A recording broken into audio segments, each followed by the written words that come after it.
Dear students, welcome again to Shana's Parveen online class. How are you? Hope you are fine. I am also fine.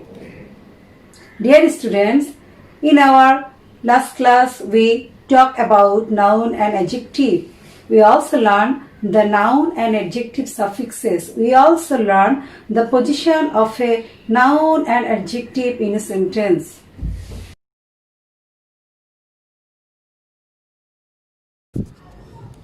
Dear students, today we are going to learn adverb suffixes with examples, the places of an adverb in a sentence, verb suffixes and prefixes with example, the places of a verb in a sentence.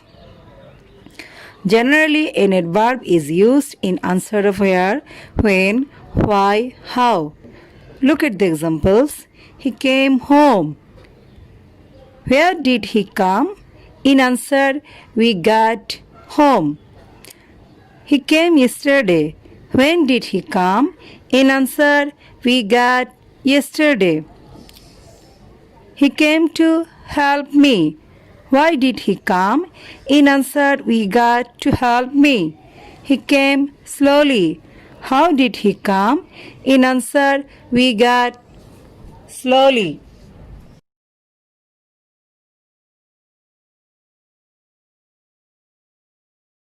All of them are examples of adverb. Now look at some adverb suffixes. ly, wise, word. Now we are going to make words by using these adverb suffixes. ly, carefully, loudly. Word, downwards, upwards, wise, clockwise, merit-wise.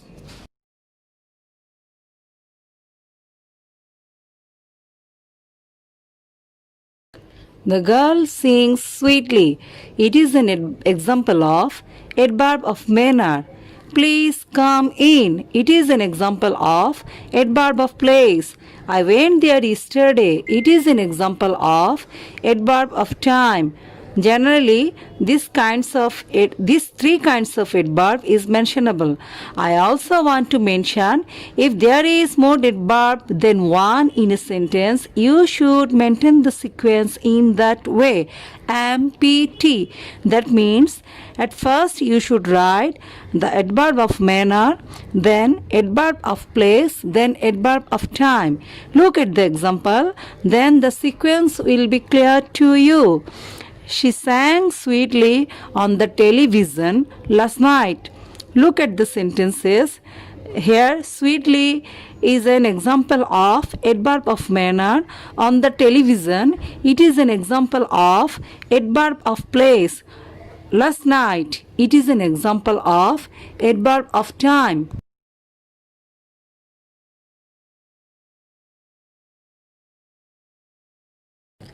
Now, we are going to learn the places of an adverb in a sentence. At the beginning of a sentence, look at the example.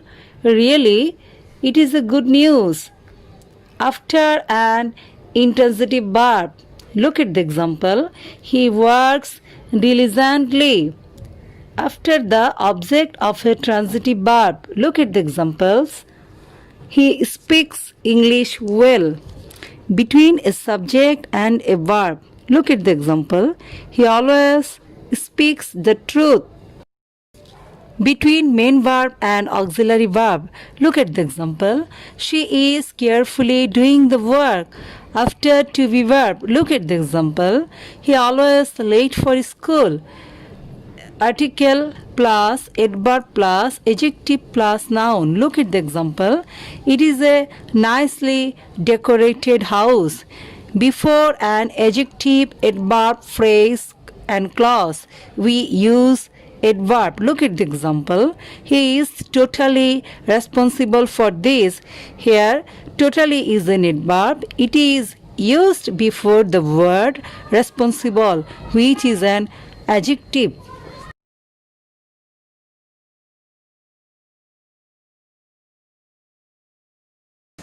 Dear students, now we are going to learn verb suffixes and prefixes.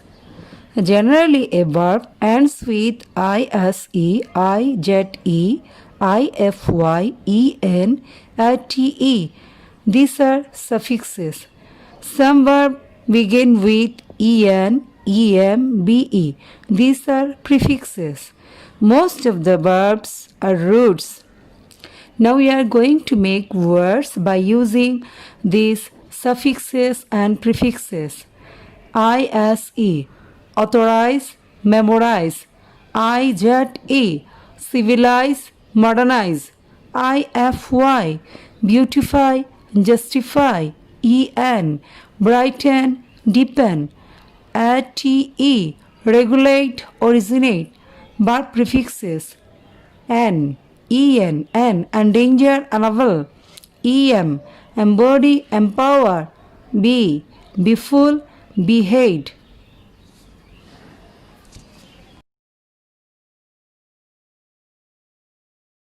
Now we are going to learn the places of a verb in a sentence. Dear student, listen this part very carefully. This part is not only useful for your suffix and prefix, it's also useful for your right form of verbs. So listen carefully. Transitive verb between subject and object. We can use a transitive verb between a subject and a object. Look at the example. He finished the work. After am, is, are, was, were, shall be, will be, have been, has been, had been, shall have been, will have been, the verb will be with ing. In case of active voice, look at the example. He is playing football. Again, in case of passive voice, we should use be3. That means the third form of verb. Look at the example. The letter was written by him. After modal auxiliary, can, could, may, might, shall, will, should, would, must, need, dare. We use the be1, that means the first form of verb in case of active voice. Look at the example. He may help you. We use be3, that means the third form of verb in passive voice. Look at the example. You may be helped by him. At the beginning of an imperative sentence, listen to your teacher attentively.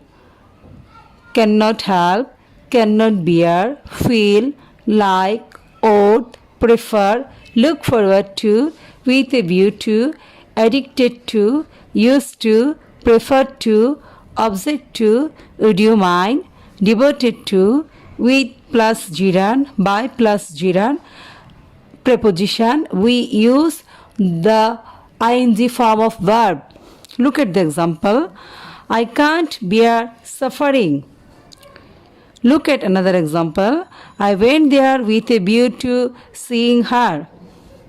After, had better, had rather, would better, would rather, have to, has to, am to, are to. We use be1. Look at the example. You had better help me. After bare infinitive, that means let, make, see, behold, watch, hear, bid, feel, can't but, used to. We use be1. Look at the example. I let him go there. After the verb, excuse, avoid, forbid, advise, consider, forgive, stop, pardon, suggest, start, practice, finish, enjoy. We use the verb with ing. Look at the example. They started doing their work. After to be and having, we use verb 3. That means the third form of verb. Look at the example. Having closed the door, I went to bed. Look at another example. The headmaster desired the notice to be hung in order to plus B1. Look at the example. He reads attentively in order to do well in the examination.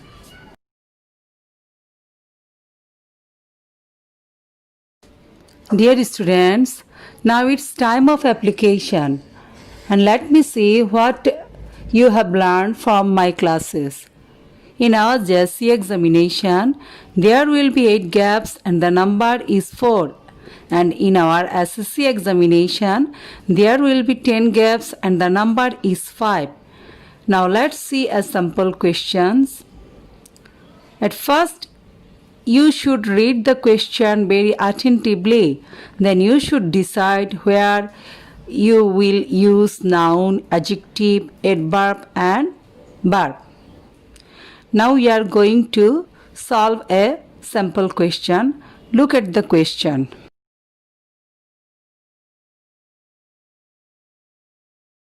Here the root word is sure.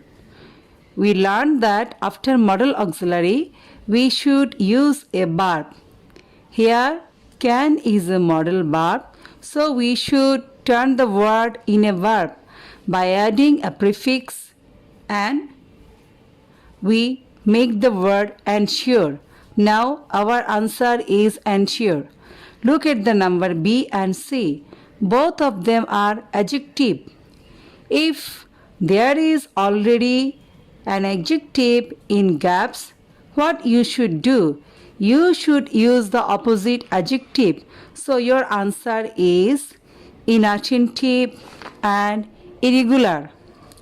Now look at the number D, and both of them are noun. We should make them opposite word by adding prefixes ir and un. Now our answer is irregularity and unsatisfactory. Now look at the number F.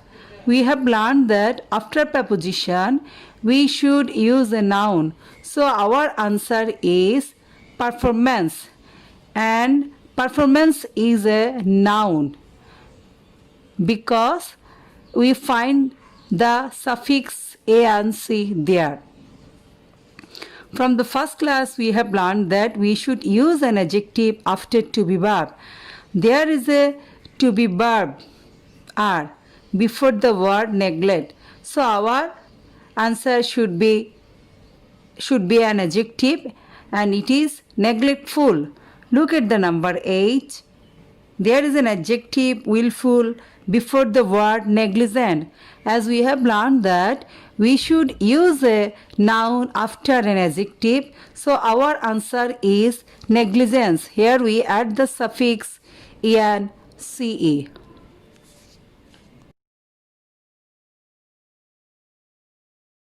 Dear students, look at the answer at a glance.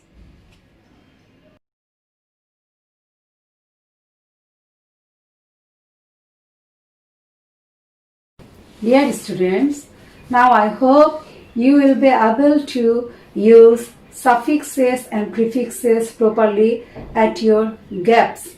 I also hope that you will be able to achieve 4 out of 4 and 5 out of 5 in your examination. Dear students, that's all for today.